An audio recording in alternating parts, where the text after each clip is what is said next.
Senhora Presidente, senhoras deputadas, senhores deputados, existe hoje um enorme consenso internacional contra o consumo de organismos geneticamente modificados. Esse consenso alarga-se também à esmagadora maioria dos governos europeus. Foi por este motivo, aliás, que a União Europeia mudou recentemente as regras do jogo sobre a autorização de organismos geneticamente modificados. Em 2013, a agroquímica Monsanto anunciou que ia desistir de tentar a aprovação do cultivo de novas variedades de OGM na Europa. Tudo porque era extremamente difícil consegui-lo. Primeiro, a Autoridade Europeia para a Segurança Alimentar teria de dar luz verde e depois a decisão era tomada pelo voto dos representantes dos Estados-membros.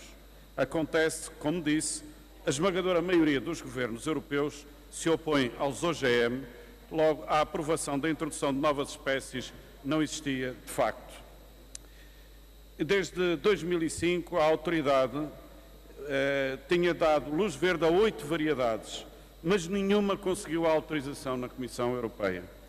Existem apenas 2 organismos autorizados para cultivo na UE: o milho MON 810 da Monsanto e a batata Amflora da BASF.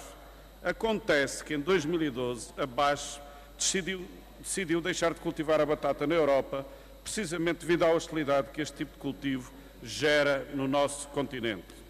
Resumindo, sobra uma única variedade de milho. A oposição dos povos e a rejeição dos governos impediram o alastramento dos OGMs na Europa.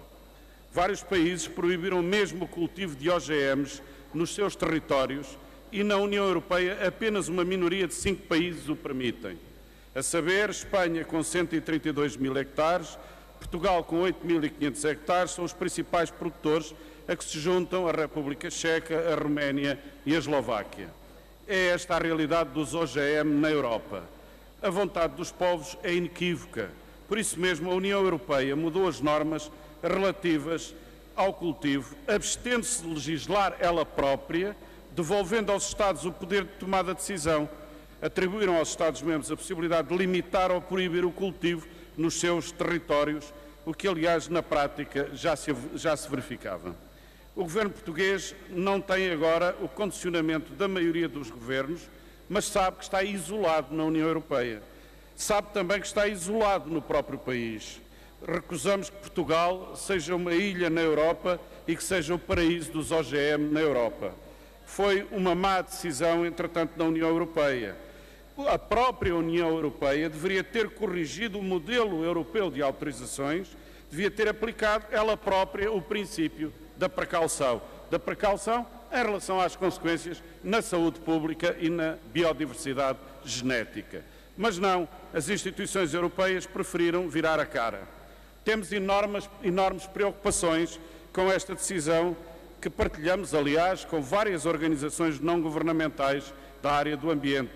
Ou seja, a presente alteração das normas pode tentar as multinacionais a levar a tribunal os Estados que decidam, democraticamente, vetar o seu território a estes organismos.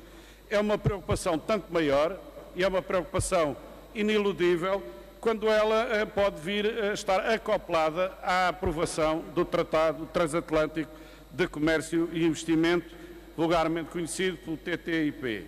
A pressão dos povos é crescente, senhoras e senhores deputados.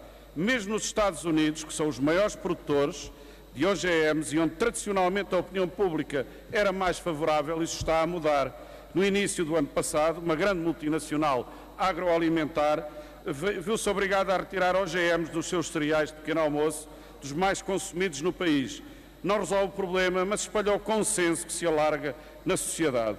Há, sem dúvida, um problema no planeta com falta de alimentos, mas os OGM em nada resolvem esse problema. Não se resolve o problema da pobreza, concentrando mais a riqueza. O cultivo de OGM dá um poder desmesurado à indústria agroquímica, torna os países dependentes das suas sementes e dos seus pesticidas. É um risco para a saúde pública, cuja consequência não está desmentida, e para o ecossistema. No momento em que a população mundial de abelhas está ameaçada, é necessário mudar de paradigma. Em regra, os OGM ou segregam pesticidas, como é o caso do milho mono 810, ou têm uma resistência excepcional a estes químicos. Isto leva a uma grande concentração destes químicos no ecossistema, seja pela autoprodução, seja pelo uso excessivo.